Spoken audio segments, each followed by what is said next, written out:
Gimana? Udah gak sabar kan nunggu aku tentunya. Saya Karos, juga tidak sabar untuk menemani Anda di acara Rumpi No Secret. Hari ini kembali ditemani oleh Daniel di pojok sana, ya kan? Dan sudah ada beberapa bintang tamu yang akan berbagi ceritanya. Ada kisah apa? Kita ke pojokan dulu untuk membahas kisah-kisah dari dunia nyata atau maya yang kemudian kita highlight dan kita bacakan komentar-komentar netizen baik yang muncul mengomentari hal-hal yang datang dari dunia nyata maupun dari dunia maya. Kali ini yang menjadi sorotan dari dunia maya yaitu dari wawancara sebuah podcast dengan Prilly Latukonsina. Ada satu statementnya Prilly yang kemudian ramai dikomentari oleh netizen. Yaitu dia itu berkomentar, kan dia sekarang produser juga kan, yang produser sebuah PH gitu, ada film yang dia sudah produce dan juga ada series juga. Salah satunya adalah dia bilang ketika ditanya apa tantangannya dalam mencari pemain gitu, dia bilang ya sekarang ini kan banyak tuh influencer yang kemudian diajak main ke film. Ya tapi karena mungkin mereka sudah punya follower yang sedemikian banyak sehingga ketika main film itu effortnya untuk bisa serius berakting itu kurang gitu kalau nggak salah ya. Nah ini kemudian jadi polemik karena banyak yang menduga oh nyindir Fuji. Aduh, rame deh kalau ada Fuji ya. Oke kita lihat seperti apa detail statementnya Prilly berikut ini. Gitu ya kan. Coba kita bacakan komentar netizennya ya. Bunyinya adalah Fujianti Utami Putri langsung disebut namanya. Lanjut berikutnya. Pujian. Oke lanjut. Yang ada komentar ada bunyi yang lain selain menyebut nama ada gak sih? Ya like. Karena kalau dari sisi bisnis masukin influencer ke project film bisa naikin traffic film tersebut. Jadi salah siapa itu? Ya? Kenapa ngambil influencer kan gitu? Ya kalau ada keluhan influencer kenapa nggak main enhance actingnya? Ya namanya juga orang baru pertama kali. Ya kan nggak segampang itu juga. Jadi aku lagi belain ya. Karena itu siapa suruh ngambil pemain berdasarkan influencer ya nggak sih? Yang berikutnya ya nggak Om Daniel? Tuh Om Daniel influencernya nggak banyak tapi dia aktingnya bagus ya. Ya nggak apa-apa nggak sih? Mungkin dari situ bisa mulai belajar dan jadi pengalaman. Dari pengalaman bisa dijadikan introspeksi nantinya kira-kira yang kurang apa. Oh gue harus belajar lagi gitu sih. Yang berikutnya. Prilly ngomong begini bukan karena merasa dirinya paling bagus dan lain-lain. Tapi Prilly ngomong begini untuk memberitahu kepada semua orang kalau menjadi aktor dan lain-lain itu tidak gampang. Tidak hanya sekedar kamu menjadi selebgram dan lain-lain terus banyak follower sama dengan merasa memiliki power bisa begini atau begitu. Oh ini ada yang menerjemahkan keterangan Prilly ya. Yang berikutnya ada lagi komentarnya. Acting Prilly juga juga banyak yang nggak oke. Udah banyak filmnya yang sepi dan kurang dari ekspektasi. Wow. Yang berikutnya. Ada lagi komentarnya? Kan gitu doang. Iya. Ya kalau menurut aku itu juga banyak kan yang dikeluhkan bukan cuman dari sisi aktor sendiri juga banyak yang mengeluhkan ya bahwa ya sekarang ini produser mencari pemainnya yang followernya banyak kan gitu. Terus ini Prilly yang produser juga mengatakan ada keluhannya ketika influencer ditawarin main film dengan gampang, aktingnya kurang bagus.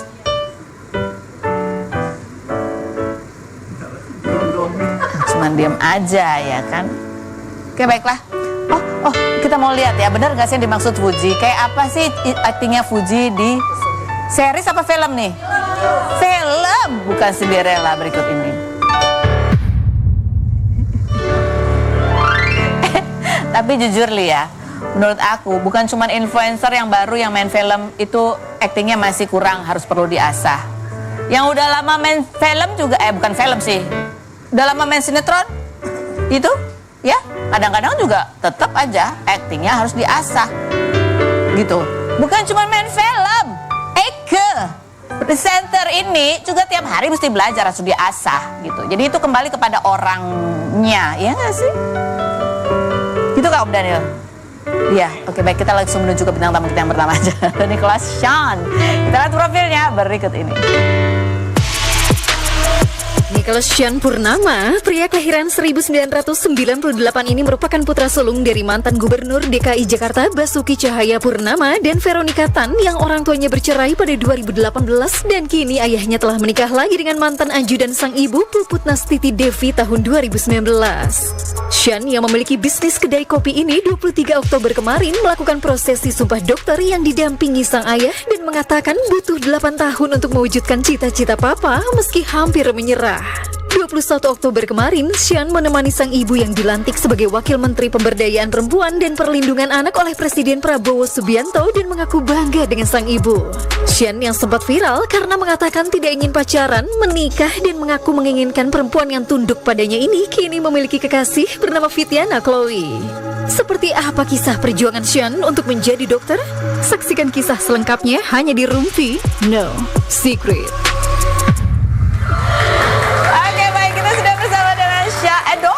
Dokter Sean. Sean aja nggak apa-apa kok, nggak usah dokter. Selamat ya, akhirnya Masih sudah menjalani Rose. sumpah dokter gitu. Ada postingannya, coba kita lihat. Panjang ya. Dan ini kamu ditemani oleh papa. Panggilnya Sama papa ya. sama papa gitu kan. Kamu sempat ngomong kemarin, kenapa kok ditemenin papa bukan sama enggak, mama juga nggak nemenin. Kamu bilang tapi mereka berantem. Kalau ketemu berantem itu serius apa cuma bercanda sih, Sean? Serius itu. Serius? Sampai sekarang mereka masih nggak ada komunikasi sama sekali. Jadi itu saya tahu banget papa pasti rasanya kalau ada mama itu semacam pengkhianatan ya. Karena kayak kan papa yang selalu biayain kuliah, sekolah, semua sampai kuliah. Dede saya pun yang perempuan, dia sekarang di New York, dia baru lulus dari New York University itu kayak tahun lalu. Dan itu bayarannya mahal banget, bisa kayak $6.000 per bulan. Nah itu papa yang biayain semua. Papa kerja, tabung, jual mobil buat biayain itu. Tapi ujung-ujungnya sepertinya dede saya yang perempuan ajaknya mama saya. Dan dia bilang papa nggak boleh ikut kalau bawa apa istrinya gitu. Jadi papa juga nggak terbang, akhirnya mama yang terbang. Tapi semua orang lihatnya seperti wah ini papa udah meninggalkan keluarga lama, ini mama yang single fighter, single mom, terus kayak yang biayain tuh sukses kan sampai di New York. Nah itu kayak papa sakit gitu ngomong gitu. Soalnya kan kenyataannya ya walaupun mama ada dukungannya sendiri, saya tinggal bareng mama kan, mama juga masak masih. Dua-duanya pasti punya dukungan. Dua-duanya ada dukungan. Jadi menurut saya itu harus fair kasih kedua pihak. Jadi buat kali ini saya bilang ke papa, ke mama, sorry ya mas, saya bawa papa ya kali ini ya. Papa udah biayain, saya mau respect aja ke papa. Cuman nggak apa kita foto bareng nanti habis pulang. Saya sih coba usahakan senetral mungkin. Sebagai anak kan ya. Nggak enak ya jadi anak yang orang tuanya bercerai ya? Enggak, justru bikin lebih dewasa. Oh lebih dewasa. Ada manfaatnya juga. Kamu harus menenggang sana, menenggang sini. Mama bilang apa ketika kamu bilang aku sama papa aja yang kali ini? Enggak, mama santai sih. Mama kan juga udah di antik juga ya, jadi kayak santai aja. Mungkin lebih kayak oh ya udah you're lost, gue nggak mau ajak. Karena dekan saya udah tanya-tanya saya terus, mama dateng nggak? Kok dateng? Dia lewat teman saya, dia tanya yang bikin skrip buat dekan, mama dateng nggak? Kok dateng saya masukin nih di skripnya nih. Kok dateng nggak? Di skrip pidato ya? Iya, nggak mungkin dateng. Kok dateng nanti malah sumpah-sumpahan mereka, saya nggak jadi disumpah dokter nanti. Oh ya udah ya udah. Oke, ditanya sampai 3 kali ditanya, bener gak dateng? Iya gak dateng. Sampai gak enak yang tanya. Iya makanya pantesan di Instagram kamu juga tulis ya bahwa papa yang sudah membiayai gitu. Itu menurut saya harus diungkapkan biar orang tahu the full story. Jangan lihatnya kayak mama sih pembisnis, mama juga kerja cari uang, tapi kayak dukungan finansial semua, bahkan rumah pun itu papa masih biayain buat listrik semua. Emang banyak yang komentar begitu yang mempertanyakan papa? Ya kalau saya ngobrol apa-apa sih dia bilang gitu ya. Orang tuh persepsinya itu papa tinggalin kalian, udah nggak urusin kalian, udah nggak biayain. Saya juga ya sabar lah pak, sabar ya, orang kan ngomong apa aja terserah kan. Tapi saya mau mengungkapkan kebenarannya ya kayak gini, kenyataannya kayak gini. Orang kan kadang-kadang nggak tahu secara detail seperti apa gitu ya. Tapi benar kamu juga sempat ngomong waktu itu ada tahun-tahun dimana kamu ngerasa berat banget kayaknya udah deh kayaknya aku nyerah gitu. Oh pasti itu. Itu tahun berapa tahun di awal? Dari awal itu udah berat banget ya. Saya masuk kedokteran tuh 2016 dan saya orang benar UI itu susah masuk susah keluar. Dan saya akhirnya 2024 bisa lulus, bisa sumpah dokter, itu berarti udah 8 tahun. Nah kalau teman-teman saya yang di internasional tuh kayaknya 6 tahun, 6-7 tahun udah lulus gitu. Saya yang sampai 8 tahun, angkatan 2016. Tapi ada 3 teman saya juga dari angkatan 2016 juga. Jadi kita kemarin wisuda sama angkatan 2018. Apa Apa sih tantangan yang paling besar ya selain memang ya kalian harus belajar. Kayak jadi dokter itu nggak ada waktu buat main-main sih. Kayaknya endurance-nya yang capek ya. Maksudnya itu pas pakai jaket kuning masuk UI kan semua pasti bangga banget Iya. kan. Masuk UI kan bangga. Awal-awal masih maba-maba bangga banget. Tuh, tahun pertama masih rajin, terus tahun kedua, tahun ketiga jadi jenuh gitu kayak aduh kok banyak banget ya materinya. Terus social life dikurangin. Terus ya teman-teman kita sekitar itu aja setiap hari yuk ngafe yuk belajar. Jadi kayak bikin jenuh banget. Kayak kehidupan main-mainnya jadi kurang banget gitu kurang banget dan kayak susah buat interaksi sama orang, bisa berbisnis. Menurut saya sih saya bisa berbisnis karena itu saya bisa lulusnya lama gitu 8 tahun. Mungkin sebagiannya saya bisnis juga karena kayak jenuh aja di situ. Dan materinya itu susah banget, hafalannya tuh susah banget menurut saya. Iya, bahasa Latin lah Dari apa segala macam. Iya, dari awal-awal tuh udah disingkirin dulu. Yang nggak lulus itu udah di DO. Jadi di gitu? awal ini benar-benar pas masuk itu harus lulus semua. Kayak semester 1 tuh harus lulus deh. Kalau Atau enggak di DO. Kalau sisanya udah lulus itu udah fase trialnya udah lulus ya udah kamu bertahan aja, tahan mental aja deh. Kita remet apa yang penting lulus aja. Jadi karena kamu punya bisnis itu mungkin yang menyebabkan kamu bisa tetap bertahan juga kali ya. Jadi saya dulu bikin bisnis karena saya minder.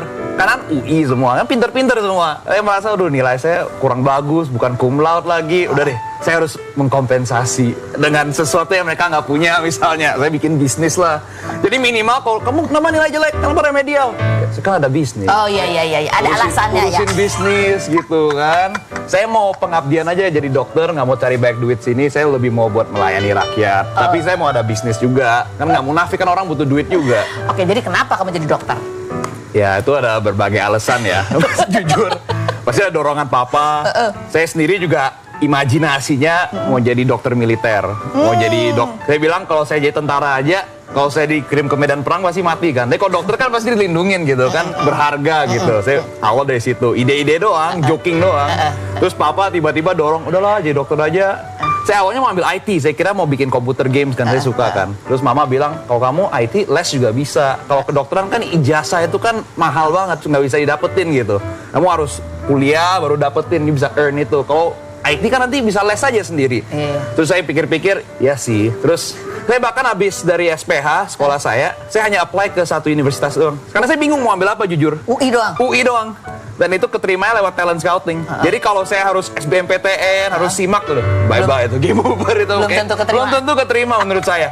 Kebetulan kan setiap sekolah ada kuota ya buat talent scouting. Jadi setiap sekolah berhak kasih murid mereka yang paling bagus lah ya. Nah teman-teman saya semua ke luar negeri. Mereka kan dari SPH kan internasional pasti udah rancangannya mau ke Ivy League, ke luar negeri udah IB kan udah susah banget berluar negeri. Nah nggak ada yang mau ke UI, nggak ada yang mau ke lokal, semua pada mau ke luar negeri nih. Jadi saya kayak oh ya udahlah, saya apply aja coba keterima oke, kok enggak ya udah gitu. Berarti ya bukan takdir saya. Begitu keterima. Keterima udah deh itu kayak aduh dah. Mau jadi dokter nggak ya? Saya juga masih ragu mau nggak ya. Tapi ya udahlah coba aja. Maksudnya kalau saya DO dari kedokteran pun orang kayaknya masih paham gitu, masih wajar gitu. Berat sih emang kuliah. Memang berat kuliah. Kalau DO dari bisnis mungkin malu ya. Jadi kalau kayak dokter ya udahlah jalanin aja.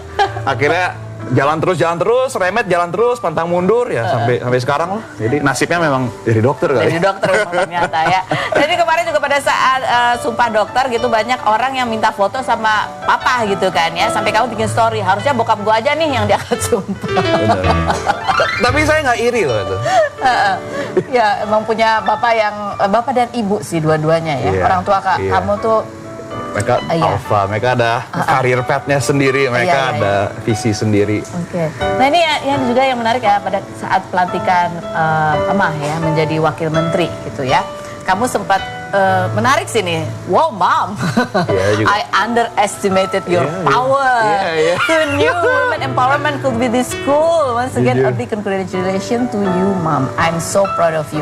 Ini ya, kamu betul-betul ya nggak nyangka bahwa ya women empowerment itu bisa mengantarkan mama menjadi wakil menteri. I don't believe it. Saya rasa kayak mama bisnis aja, jual daging. Jadi kayak apalagi kan politik kan kita nggak tahu kan, ya kan. Jadi ya buat mama dipanggil tuh buat saya kayak masa sih. Tapi sebenarnya papa udah wanti-wanti saya sebelum pelantikan. Udah bilang ya. Kayaknya mama kamu bakal diangkat deh jadi menteri atau apa gitu.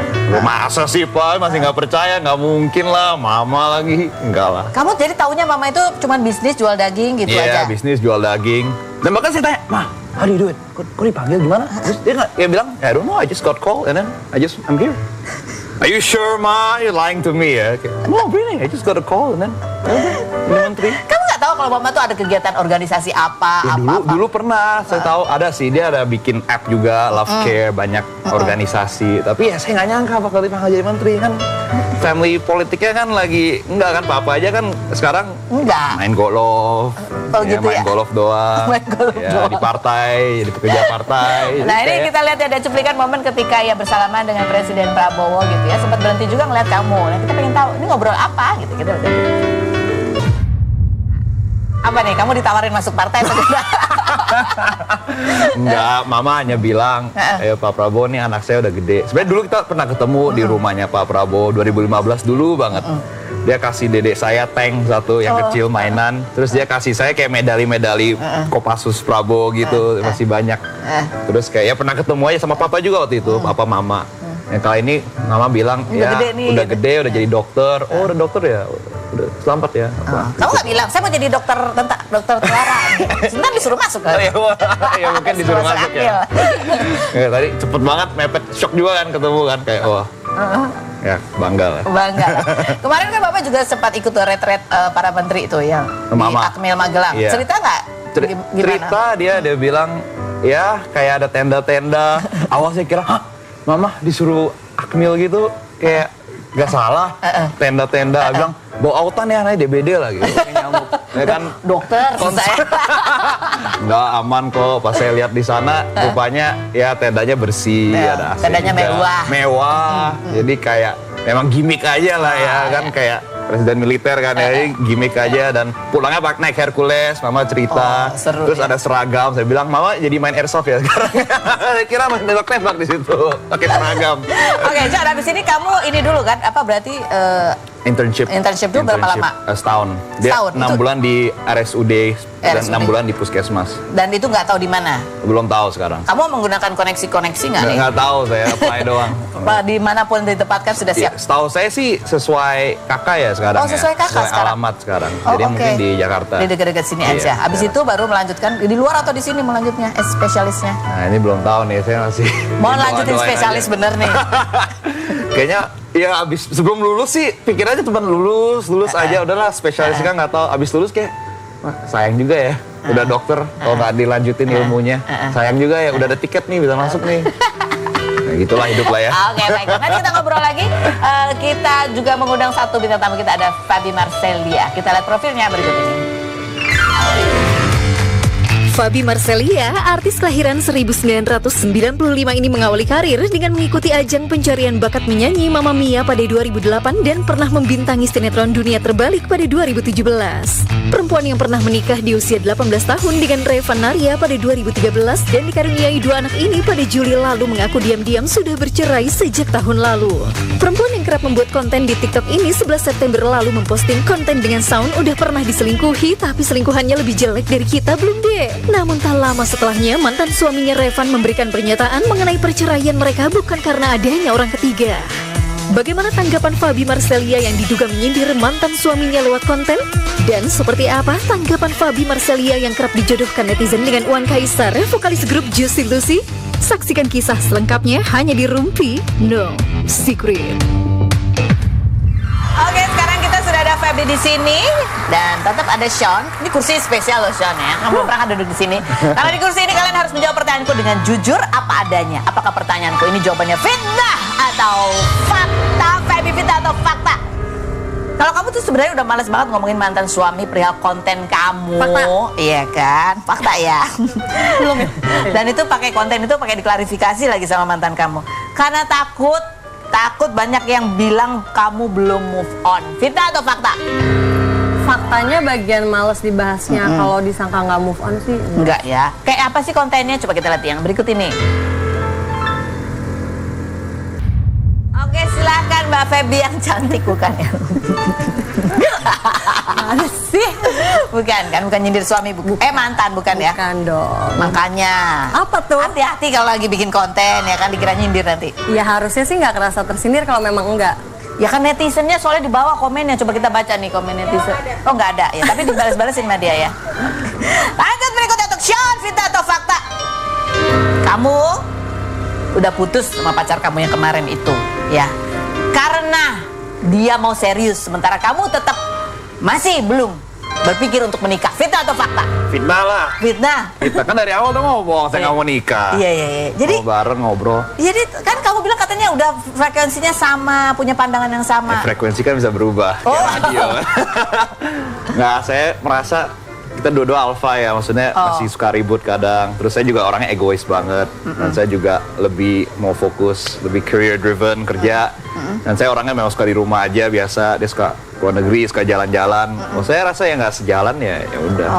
Oh iya, ini kamu amat sangat logis ya. Iya, terlalu logis kayaknya. Terlalu logis. Jadi kamu tuh anaknya anak rumahan sesungguhnya. Sebenarnya saya anak rumahan ya. Oh iya, Kalau nggak ada kepentingan keluar ya saya nggak keluar. Oke, baiklah. Oh, ada muaknya. Oke, baiklah. Kita lihat yang berikut. Untuk setuju ya, pas statement saya bilang itu falling in love is a disease tuh, itu benar-benar banget. Kamu merasa lagi sakit sekarang? Enggak. Saya juga rasa kayak dia sendiri juga ya bertindaknya sedikit beda dari dekat, saya lebih dekat, dia juga lebih perhatian apa. It's a disease. Ya buat saya kayak Ada ya, simptomnya. kebucinan gitu kayak kelihatan banget, terus kayak kalau putus atau apa bisa lebih sakit banget biasa. So, ya Dan kan? bikin mengganggu psikis orang kayak gitu. Tapi yang jujur ya kalau dia nuntut gua, harus nikah ya apa ya? Gua sih pasti udah back off. Bye. Oh, I think I can't, jujur aja ya. Belum. Tapi karena dia enggak dan dia juga pemikirannya sama dan like I said kan kayak kalau nikah semua very serious kayak beban. Saya setuju itu pasti beban itu. Jatuh cinta itu adalah penyakit katanya, disease. Jadi udah sembuh ya? Udah sembuh. Saya. Udah sembuh. Tapi Jadi kira-kira udah kalau kamu kena virus jatuh cinta lagi, nggak masalah? Saya rasa sih enggak ya, karena kemarin juga sebagai latihan juga gitu. Oh, Jadi latihan. saya memang sengaja memang buat jalanin kayak kan teori saya falling in love is a disease kan. Ya, saya tes sendirilah teorinya. Oh. Nah, memang benar itu menurut saya. Disease. Jadi sekarang jadi jenuh terus kayak udah pikirin drama-dramanya semua saya udah udah deh kayak nggak mau deh. Itu Oke. jadi kayak memori aja sih. Jadi kamu menularkan diri dengan disease itu. Sekarang udah ada supaya antibodinya punya, sekarang. Iya, punya Jadi, imun ya. Imun sekarang. Coba kita lihat lagi besok ke depan. Apakah ada virus yang lebih kuat ya? Berarti fitnah atau fakta? Kamu tuh seneng dijodoh-jodohin sama vokalisnya Juicy Lucy karena kamu emang ngefans sama dia. Fitnah atau fakta? Nah, Oh enggak. kok seneng sih? Ya kayak bangga gitu kalau dijodoh-jodohin enggak ya? Nah, Fitnah ya. Fitnah. Ada postingan soal kamu sama bareng Wan, iya kan? Tuh. Mana ini? Terus di bawahnya banyak yang jodoh-jodohin, iya kan? Oh, ada fitinya bahkan. Coba kita lihat yang berikut.